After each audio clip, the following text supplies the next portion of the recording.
امام ابن حزم رحمہ اللہ اور امام شافعی رحمہ اللہ کا قول ہے کہ اسلام سے پہلے وقف کرنے کا تصور نہیں تھا، لوگ وقف کا نظام نہیں جانتے تھے۔ اسلام میں سب سے پہلے وقف کرنے کی شروعات ہوئی، اور کیسے ہوئی؟ قرآن کریم کی آیت نازل ہوئی، سورہ آل عمران کی 4 پارے کی شروعات ہے۔ اللہ تعالیٰ نے فرمایا لَن تَنَالُوا الْبِرَّ حَتَّى تُنْفِقُوا مِمَّا تُحِبُّونَ وَمَا تُنْفِقُوا مِنْ شَيْءٍ فَإِنَّ اللَّهَ بِهِ عَلِيمٌ۔ معنی کیا ہوا؟ تم بر اور تقوی اور نیکی کو اس وقت تک نہیں پہنچ سکتے جب تک کہ اپنا محبوب مال اللہ کے راستے میں خرچ نہ کر دو۔ یہ کس کا فرمان؟ قرآن کریم کا۔ اللہ رب العالمین نے فرمایا کہ تم بر، لن تنالوا البر، بر کے معنی نیکی، بھلائی اور تقوی کو اس وقت تک نہیں پا سکتے ہو جب تک کہ اپنا محبوب مال یعنی پسندیدہ مال اللہ کے راستے میں خرچ نہ کرو۔ قرآن کریم کی جب یہ آیت نازل ہوئی، صحابہ کرام نے ایک طرح سے ان کی ایمان کی چنگاری دور پر آئی۔ حضرت ابو طلحہ انصاری رضی اللہ تعالیٰ عنہ جنہوں نے قرآن کریم کی اس آیت کو سنا اور سمجھا، وہ رسول اللہ صلی اللہ علیہ وسلم کے پاس آئے اور کہا کہ اللہ کے رسول، قرآن کریم کی یہ آیت نازل ہوئی ہے کہ اپنا محبوب مال اللہ کے راستے میں جب تک خرچ نہیں کرو گے، بر اور تقوی اور نیکی کو پہنچ نہیں سکتے ہو، تو آپ گواہ رہیے میرے نزدیک میرا قیمتی باغ پیروحہ ہے۔ ہمارے نزدیک پیروحہ باغ سب سے قیمتی ہے۔ اور یہ باغ کہاں تھا؟ آپ یہ سمجھیے کہ موجودہ مسجد نبوی کے بالکل آس پاس آبادی سے لگا ہوا انتہائی خوبصورت کھجوروں کا باغ جس کا نام پیروحہ تھا، وہ حضرت ابو طلحہ انصاری رضی اللہ تعالیٰ عنہ کی ملکیت تھا۔ بہت قیمتی باغ، بہت قیمتی زمین، بہت اچھا باغ، وہ ان کو انتہائی محبوب اور پسندیدہ اور پیارا۔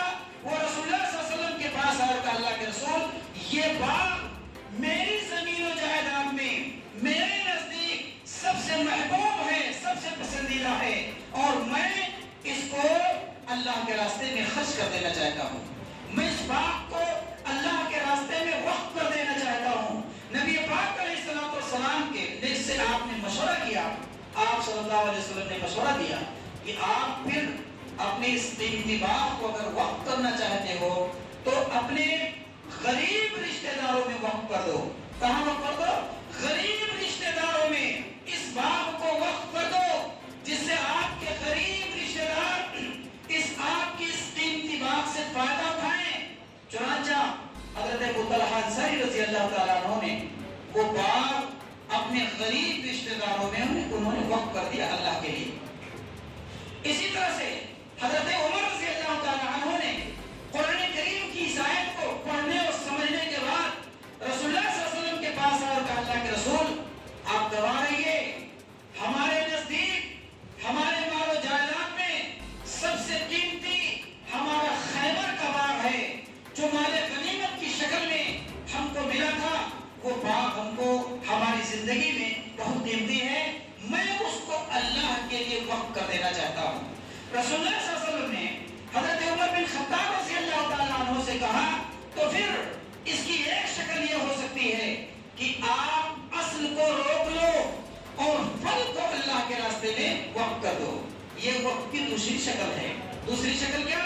یعنی زمین اور ملکیت اپنے پاس رکھے رہو، اور اس کا پھل جو ہے یا اس کی قیمت جو ہے وہ اللہ کے راستے میں آپ وقف کر دو۔ نبی پاک علیہ السلام کے مشورے سے حضرت عمر رضی اللہ تعالیٰ عنہ نے اپنے خیبر والے باغ جو انتہائی قیمتی تھا ان کے نزدیک، اس کا پھل اللہ کے راستے میں وقف کر دیا کہ اس میں جو پھل آئے گا خرچے کے بعد اس کی جو آمدنی ہوگی وہ اللہ کے راستے میں وقف ہے، یعنی غریبوں اور مسکینوں میں اس کو خرچ کر دیا جائے گا، وقف کر دیا انہوں نے۔ حضرت سعد بن عبادہ رضی اللہ تعالیٰ عنہ بہت مشہور صحابی رسول ہیں۔ حضرت سعد بن عبادہ رضی اللہ تعالیٰ عنہ ایک مرتبہ نبی پاک علیہ السلام کے پاس آئے اور کہا کہ اللہ کے رسول، میری والدہ کا اچانک انتقال ہو گیا اور میرا خیال ہے کہ اگر موت ان کو مہلت دیتی تو وہ اللہ کے راستے میں صدقہ و خیرات ضرور کر جاتی، لیکن اچانک موت آ گئی، موت نے ان کو مہلت نہ دی، تو کیا ایسا ہو سکتا ہے کہ میں ان کی طرف سے صدقہ و خیرات کر دوں؟ یعنی کچھ ان کے زمین، ان کی ملکیت میں سے کوئی چیز اللہ کے راستے میں وقف کر دوں؟ اور یہ بھی پوچھا کہ ان کی طرف سے کون سا صدقہ سب سے بہتر ہوگا؟ آپ صلی اللہ علیہ وسلم نے حضرت سعد بن عبادہ رضی اللہ تعالیٰ عنہ کے اس سوال پر فرمایا افضل الصدقہ سقی الماء، سب سے بہترین صدقہ پانی کا پلانا ہے، اس لیے آپ اپنی والدہ کی طرف سے پانی کا صدقہ کر دو لوگوں کے لیے۔ چنانچہ حضرت سعد بن عبادہ رضی اللہ تعالیٰ عنہ نے ایک ضرورت کی جگہ پر پہنچ کر کے کنواں کھودوا کر کے عام مسافرین کے لیے اپنی والدہ کی طرف سے وقف کر دیا۔ کیا کھودوا کر کے؟ کنواں کھودوا کر کے، سقی الماء، پانی کا پلانا افضل صدقہ ہے، وہ کنواں کھودوا کر کے انہوں نے وقف کر دیا۔ بھائیوں، مدینہ منورہ کا تذکرہ ہو اور حضرت عثمان کا نام نہ آئے، آپ سب کو معلوم ہے کہ جب مکہ سے مسلمان ہجرت کر کے مدینہ منورہ پہنچے تھے تو ان کو ایک شکایت تھی۔ کیا شکایت تھی؟ آب و ہوا ان کے موافق نہ تھی، یعنی مکہ والوں کے اکثر بیمار رہتے، اکثر بخار ان کو رہتا۔ نبی پاک علیہ السلام سے مکہ والے یعنی مہاجرین نے شکایت کی، آپ صلی اللہ علیہ وسلم نے مدینہ کے آب و ہوا کے بہتر ہونے کی دعا فرمائی۔ مدینہ کے آب و ہوا کے لیے آپ نے دعا فرمائی کہ اللہ تعالیٰ مدینہ کے بھی آب و ہوا کو ایسے ہی بہتر فرما دے جیسے کہ مکہ کی آب و ہوا بہتر تھی، جہاں لوگ صحت مند و تندرست ہوا کرتے تھے، وہ معاملہ ہو گیا۔ اسی طرح سے پانی کے بارے میں صحابہ کرام نے شکایت کی کہ اللہ کے رسول، یہاں تو آب شیریں ہے نہیں، میٹھا پانی نہیں ہے، خال ملتا ہے، ایک بیر روما ہے جس کا پانی میٹھا ہے، لیکن اس کا قابض ایک یہودی ہے، بغیر پیسے کے تو بالٹی نہیں بھرنے دیتا ہے، بغیر پیسے کے تو مشکیزہ نہیں بھرنے دیتا ہے۔ نبی پاک علیہ السلام نے ایک مرتبہ اعلان کیا ایسے صحابہ کرام کے سامنے کہ صاحب، آپ نے فرمایا کون ہے جو بیر روما کو یہودی سے خرید کر کے اللہ کے راستے میں وقف کر دے گا، اس ایسے آدمی کے لیے جنت کی بشارت ہو۔ آپ نے جنت کی بشارت دی۔ صحابہ کرام میں سے حضرت عثمان بن عفان رضی اللہ تعالیٰ عنہ اٹھے اور کہا اللہ کے رسول یہ کام میں کروں گا۔ اس یہودی سے جا کر کے بات کی، وہ آدھا کنواں بیچنے پر تیار ہوا۔ حضرت عثمان نے آدھا کنواں خرید کر کے، بیر روما کا آدھا کنواں خرید کر کے عام مسلمانوں کے لیے وقف کر دیا۔ آدھا کا مطلب یہ کہ ایک دن ایمان والے پانی نکالیں گے اور دوسرا دن وہ یہودی پانی بیچے گا۔ جب ایک دن پانی نکال لیں گے ایمان والے تو دوسرے دن خریدار کہاں ملیں گے؟ اس لیے وہ عاجز ہو کر کے اس نے کہا کہ ہم اس کنویں کا جو آدھا حصہ بچا ہے میں اس کو بھی بیچنے کے لیے تیار ہوں۔ حضرت عثمان رضی اللہ تعالیٰ عنہ نے وہ آدھا کنواں بھی خرید کر کے عام مسلمانوں کے لیے وقف کر دیا۔ اب دیکھتے ہیں وقف کی تاریخ ایک سلسلہ۔ حضرت عثمان رضی اللہ تعالیٰ عنہ جب بلوائیوں نے ان کو ان کے گھر میں قید کر دیا تھا تو اپنی بالکنی سے آ کر کے انہوں نے یہ کہا تھا کہ لوگوں گواہ رہو، جب مسلمانوں کو میٹھے پانی کی شدید ضرورت پڑی تھی، ہم نے بیر روما کو خرید کر کے اللہ کے لیے وقف کر دیا تھا۔ آج اسی کنویں کا پانی پینے کے لیے تم مجھے وہ پانی نہیں دے رہے ہو، یعنی اس کو پینے کے لیے ہم کو نہیں دے رہے ہو۔ انہوں نے لوگوں سے شکایت کی تھی، اس لیے کہ بلوائیوں نے پانی اور کھانا ان پر بند کر دیا تھا۔ اسی طرح سے آپ اور ہم دیکھتے ہیں وہ نہر زبیدہ جس کے آثار آج مکہ مکرمہ میں پہاڑوں کے کنارے موجود ہیں، وہ ہارون رشید کی بیوی ملکہ زبیدہ کا بنوایا ہوا وہ عظیم الشان کارنامہ ہے جو اپنے زمانے کا سب سے بہترین انجینئرنگ کا نمونہ تھا۔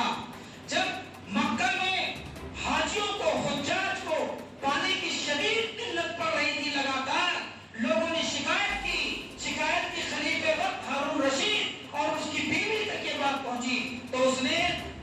لوگوں کو بھیج کر کے کہا کہ معلوم کرو کہ پانی کہاں ملے گا، تاکہ حجاج کو پانی فراہم کی جائے۔ ان کے انجیلوں میں پتہ لگایا تو پتہ چلا کہ طائف کے پہاڑوں میں پانی ہے، جہاں بارش ہو جانے کے بعد چشمے کی شکل میں وافر پانی موجود ہے۔ اگر وہاں سے نہر بنا دی جائے تو اس نہر کے ذریعہ مکہ مکرمہ میں، منی اور مزدلفہ میں اور خانہ کعبہ کے قریب پانی کا ذخیرہ کیا جا سکتا ہے۔ آپ حیران رہیں گے اور دیکھیں گے کہ طائف کے پہاڑوں سے پانی، ہر جتنے راستے میں پہاڑ ہیں اس کے کنارے کنارے وہ نہر اس حساب سے بنا کر کے خانہ کعبہ کے پاس اور منی کے پاس ایسا پہنچایا گیا کہ وہ پانی دھیرے دھیرے وافر مقدار میں اتنا پہنچتا تھا جتنا کہ وہ پانی خرچ ہو جائے۔ اس طرح سے ڈھال کے ساتھ وہ بنایا گیا تھا، نہ تیز بہہ کر آئے نہ کہیں سیلوں کی بند ہو جائے۔ وہ ایک زمانے تک، ابھی جب سعودی گورنمنٹ آئی ہے تو اس نے اس سسٹم کو ختم کر کے نئی نئی مشینوں کے ذریعہ اور سمندروں کے کھارا پانی کو میٹھے پانی میں تبدیل کر کے اب ہر جگہ پانی پانی ہے۔ پتہ یہ چلا کہ وقف کرنے کا سلسلہ زمانے قدیم سے مسلمانوں میں چلا رہا ہے۔ یہاں تک کی روایتوں میں کوئی صحابی، کوئی تابعی، کوئی تبع تابعی، کوئی ایسا مالدار مسلمان معاشرے میں نہیں بچا تھا جو اپنی زندگی میں کچھ وقف نہ کر کے گیا ہو۔ یہ سلسلہ جب ہندوستان میں مسلمان آئے تب بھی برقرار رہا۔ جب وہ یہاں آئے، فاتح کی حیثیت سے آئے، امیر رہے، صوبے دار رہے اور اسی طرح سے یہاں کے حاکم و بادشاہ رہے۔ جس کو جہاں کہیں بھی موقع ملا اس نے اللہ کے لیے وقف کیا۔ آج قدیم مساجد، قدیم عیدگاہیں، قدیم مقبرے اور قدیم سرائے، یہ سب ہمارے آبا و اجداد کے وقف کیے ہوئے ہیں۔ کوئی زبردستی کا معاملہ نہیں ہے۔ ہندوستان میں فیروز شاہ تغلق ایک ایسا بادشاہ ہے جس نے وقت کی جائیدادوں کو منظم کیا۔ اورنگزیب عالمگیر اور اس کے بعد اور دوسرے جہاندیدہ مسلمان جو رہے انہوں نے وقت کی جائیدادوں کو منظم کیا۔ آپ یہ دیکھو کہ جہاں کہیں بھی انہوں نے مدارس قائم کیے، جہاں کہیں بھی مسلمانوں کی آبادی رہی، وہ مدارس کے لیے، جامعات کے لیے، کالج کے لیے زمین کو وقف کیا تاکہ اس سے اس مدرسے کا خرچہ چلتا رہے۔ آپ یہ سمجھ لیجئے کہ انگریزوں سے پہلے اور انگریزوں تک مسلمانوں میں چندے کا رواج نہیں تھا۔ جو آج چندہ ہو رہا ہے، چندے کا رواج نہیں تھا۔ کیوں نہیں تھا؟ اس لیے کہ وقف جائیدادوں سے مسلمانوں کی ضرورتیں پوری ہو رہی تھی۔